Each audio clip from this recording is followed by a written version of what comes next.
Olá, queridos alunos, tudo bem com vocês? Eu sou a professora Daniele Mesquita e hoje nós daremos continuidade ao capítulo 8, que fala sobre modernismo em Portugal, beleza? Então vamos lá. Na aula passada nós conversamos um pouquinho sobre os heterônimos, né? Sobre quais são as características necessárias para que haja a consolidação de um heterônimo. E agora vamos falar sobre eles. Então temos aqui Alberto, né? Um heterônimo de Fernando Pessoa, Alberto Caeiro. Alberto Caeiro é o homem natural, o mestre dos demais heterônimos e até mesmo do ortônimo. Ele pensa, percebam como isso é complexo, ele pensa o seu objetivo de não pensar. Percebe-se em sua poesia a busca da dissociação entre o sentir e o pensar. Leia um de seus poemas. Então temos aqui um poema muito bonito. O guardador de rebanhos. O que nós vemos das coisas são as coisas. Por que veríamos nós uma coisa se houvesse outra? Por que é que ver e ouvir seria iludirmos-nos? Se ver e ouvir são ver e ouvir. O essencial é saber ver. Acho que a gente lembra do Fernando Príncipe, ó, Fernando Pessoa, do Pequeno Príncipe. O essencial é saber ver. Saber ver sem estar a pensar. Saber ver quando se vê, nem ver quando se pensa. Então aqui, né, no slide anterior, estava escrito que ele pensa o seu objetivo de não pensar. Isso fica claro aqui, né, nessa estrofe, quando ele diz que o essencial é saber ver. Saber ver sem estar a pensar. Então, só ver, sem pensar. Saber ver quando você está vendo, nem ver quando se pensa. Mas é complexo, né? Como vimos no slide anterior, percebe-se em sua poesia a busca da dissociação entre o sentir e o pensar, né? A poesia ela trata de coisas bem complexas, não é que a prosa não trate, mas a poesia ela tem toda uma forma diferente de olhar. Mas isso, triste de nós que trazemos a alma vestida. Isso exige um estudo profundo, então o sujeito poético sabe, né? Uma aprendizagem de desaprender, exatamente isso, né? Então, pensar o objetivo de não pensar exige um estudo profundo, uma aprendizagem de desaprender e uma sequestração da liberdade daquele convento, de que os poetas dizem que as estrelas são as freiras eternas e as flores as penitentes convictas de um só dia. Mas onde afinal as estrelas não são senão estrelas, nem as flores senão flores, sendo por isso que lhes chamamos estrelas e flores. Agora temos aqui um outro heterônimo, que é Ricardo Reis. Então vamos a Ricardo Reis. Ricardo Reis é o poeta de estilo neoclássico. Tem como tema a transitoriedade da vida, ou seja, a efemeridade da vida, né? A vida é passageira. Esse é um tema que foi abordado, né, no classicismo, então por isso neoclássico, né? Tem como tema a transitoriedade do tempo, a brevidade da vida, que são assuntos poéticos, né? São assuntos muito recorrentes na poesia. É um defensor do paganismo e do epicurismo, filosofia criada pelo grego Epicuro, que se baseava no prazer humano. Leia uma de suas odes de estilo clássico. Então temos aqui, vem sentar-te comigo, Lídia, à beira do rio. Vem sentar-te comigo, Lídia, à beira do rio. Sossegadamente fitemos o seu curso e aprendamos que a vida passa e não estamos de mãos enlaçadas. Gente, que lindo, né? Então aqui a gente já percebe essa comparação, né? Vem sentar-te comigo, Lídia. Vem sentar de maneira sossegada. E aí vocês, né, eles vão observar o curso do rio. E a vida passa, né? Então assim como o rio, né, tem aquele é um ditado, né? Não se entra duas vezes no mesmo rio, porque quando você entra quando você entra de novo, as águas já são outras, né? Então que a vida passa. Assim como o curso do rio, né, a vida passa. E não estamos de mãos enlaçadas. Então a gente já percebeu aqui que o tema é a brevidade da vida, né? Enlacemos as mãos. Depois pensemos, crianças adultas, que a vida passa e não fica. Nada deste nunca regressa. Vai para um mar muito longe, para o pé do fado, mais longe que os deuses.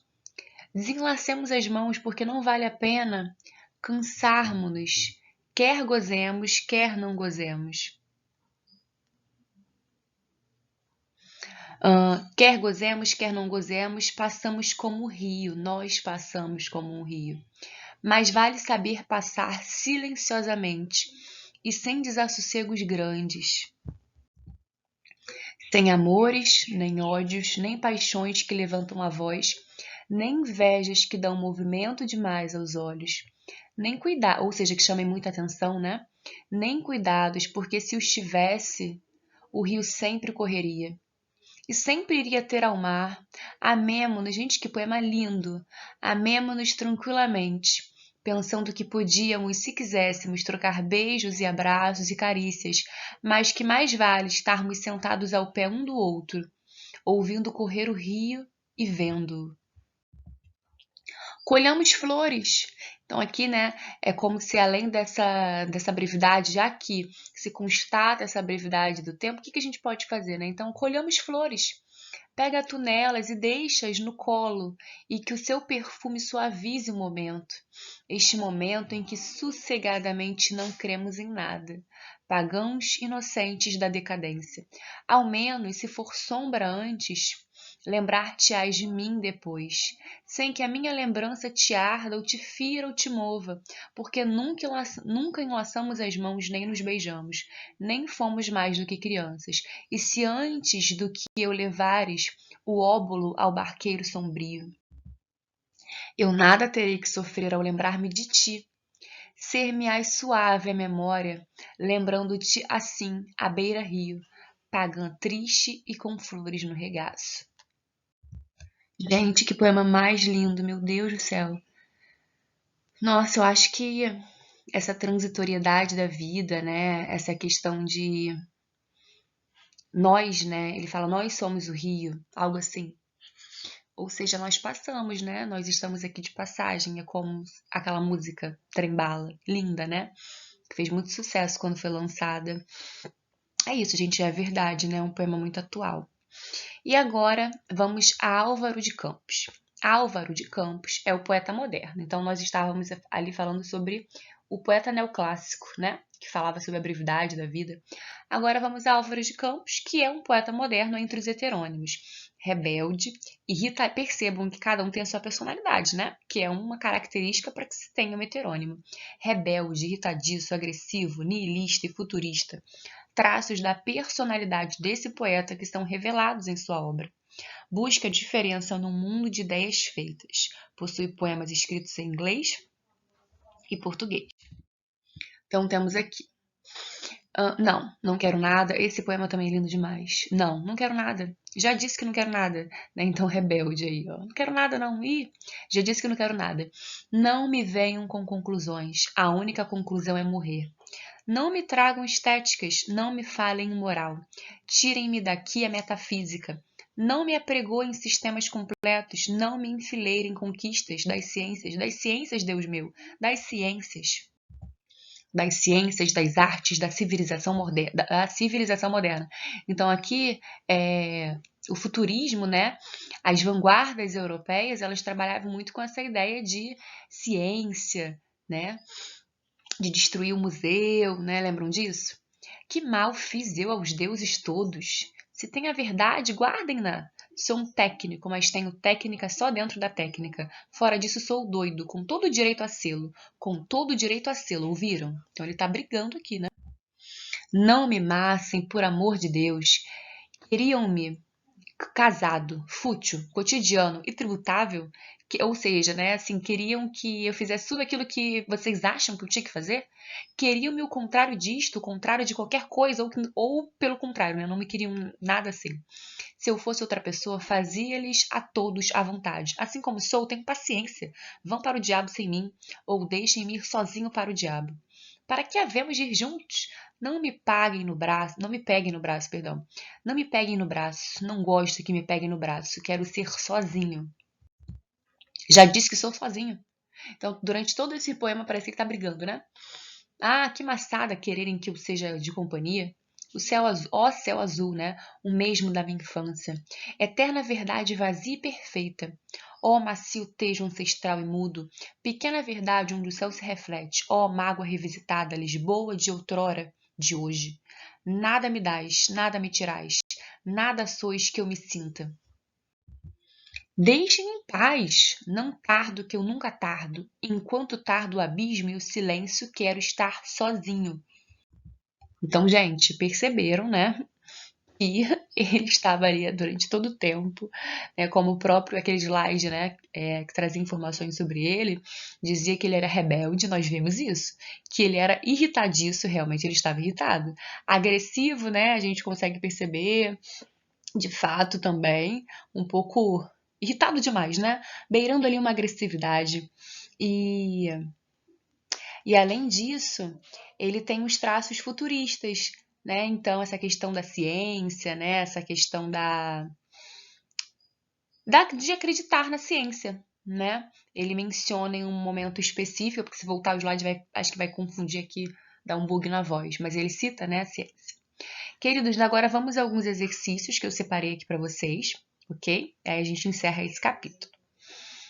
Então, temos aqui, no poema abaixo, Alberto Caeiro compara o trabalho do poeta com o do carpinteiro.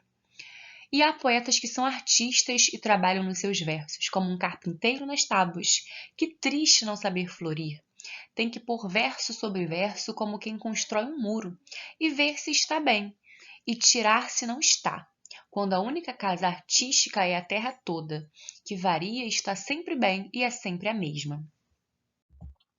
Penso nisto, não como quem pensa, mas como quem respira, e olho para as flores e sorrio.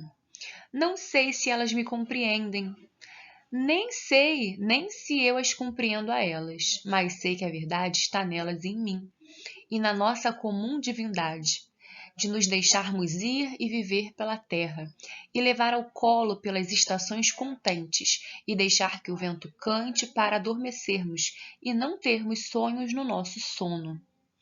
Então, vamos agora à questão.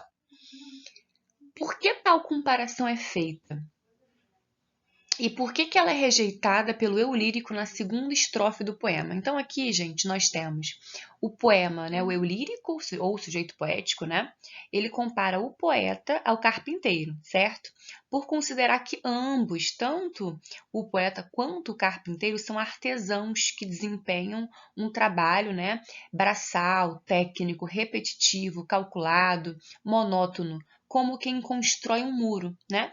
Então são artesãos que estão ali desempenhando o seu trabalho que é duro, né? Na segunda estrofe, o eu lírico rejeita essa concepção racional de arte, né, em defesa de uma concepção artística que esteja em consonância, né, que esteja ali tendo uma relação com a natureza na sua diversidade, na sua harmonia. Então, primeiro ele faz essa comparação, mas depois, na segunda estrofe, ele rejeita essa concepção racional, né, de artesão, de arte, né? Aliás, então na segunda ele rejeita essa concepção que ele havia mencionado em defesa de uma concepção artística, né? Então, na verdade, é algo artístico que está em consonância com a natureza, na sua diversidade, na sua harmonia. E depois a letra B. Identifique duas características próprias da visão de mundo, de Alberto Caeiro, presentes na terceira estrofe, e depois justifique a sua resposta. Então, vamos falar de algumas de mais características. Na terceira estrofe, né, que é que ele pede a terceira? Não, ele pede de modo geral. Mas na terceira estrofe, a gente percebe algumas características da poética de Caeiro, como materialismo sensorial, recusa da metafísica e da razão, valorização da natureza. A natureza sempre vai ser muito importante, né? Sempre não, mas na maioria das vezes. Assim como o amor à natureza é muito cantada também. Então, essas características, elas se expressam nos versos da terceira estrofe e em imagens como, por exemplo, eu penso como quem respira, olho para as flores e sonho, e na nossa comum divindade. Então, esses versos, né, do poema, eles evidenciam essas características. Então, discutimos aí a letra A e a letra B. Agora vamos à questão 3. A questão aqui é bem legal. Então vamos lá. Fernando Pessoa, considerado o maior poeta do modernismo português, produziu uma obra literária esteticamente variada, com certeza, né? Tanto é que ele tem aí os heterônimos. No Brasil, na mesma década em que morre Pessoa, Carlos Drummond de Andrade avulta como uma das principais expressões literárias nacionais. A produção de ambos apresenta um forte questionamento existencial do homem diante do mundo, como se percebe nos dois textos abaixo. Leia-os e analise as afirmativas apresentadas. Então, a gente tem aqui o texto 1. Não sei quem sou, que alma tenho. Não sei quem sou, que alma tenho. Quando falo com sinceridade, não sei com que sinceridade falo. Sou variamente outro do que um, eu que não sei se existe, se é esses outros. Sinto crenças que não tenho. Enlevam-me ânsias que repudio. A minha perpétua atenção sobre mim perpetualmente me aponta traições de alma a um caráter que talvez eu não tenha, nem ela julga que eu tenho. Sinto-me múltiplo. Sou como um quarto com inúmeros espelhos fantásticos que torcem para reflexões falsas uma única anterior realidade, que não está em nenhuma e está em todas. Como o panteísta se sente árvore e até a flor, eu sinto-me vários seres. Sinto-me viver vidas alheias em mim, incompletamente, como se o meu ser participasse de todos os homens, incompletamente de cada, por uma suma de não-eus sintetizados no eu postiço. Fernando Pessoa. E depois temos aqui um poema de Carlos Drummond de Andrade. Verbo ser. Que vai ser quando crescer? Vim perguntando em redor, que é ser? É ter um corpo, um jeito, um nome? Tenho os três, e sou? Tenho de mudar quando crescer? Usar outro nome, corpo e jeito? Ou a gente só principia a ser quando cresce? É terrível ser? Dói? É bom? É triste? Ser, pronunciado tão depressa e cabe tantas coisas. Repito, ser, ser, ser. R. Que vou ser quando crescer? Sou obrigado a? Posso escolher? Não dá para entender, não vou ser. Vou crescer assim mesmo, sem ser esquecer. Esse poema é lindo demais. Carlos Drummond de Andrade. Então agora vamos ler essas alternativas sobre os poemas e aí temos que dizer se elas são verdadeiras ou falsas. Então vamos lá. 0-0. O texto de Fernando Pessoa, o primeiro, né, reflete sobre as várias formas que um eu pode assumir, gerando diversas identidades. Com ele podemos compreender melhor o projeto poético do autor português. Com certeza, né, gente? Ele está falando ali sobre essas várias identidades, e quando a gente pensa nos heterônimos de Fernando Pessoa, o heterônimo é justamente isso, né? São essas várias identidades. Então, Fernando Pessoa criou esses sujeitos poéticos, né? Esses personagens. Então, essa é verdadeira. Agora vamos a 1-1. No poema de Drummond, o sujeito poético questiona a própria identidade, através de uma reflexão sobre o verbo ser, anunciado já no título.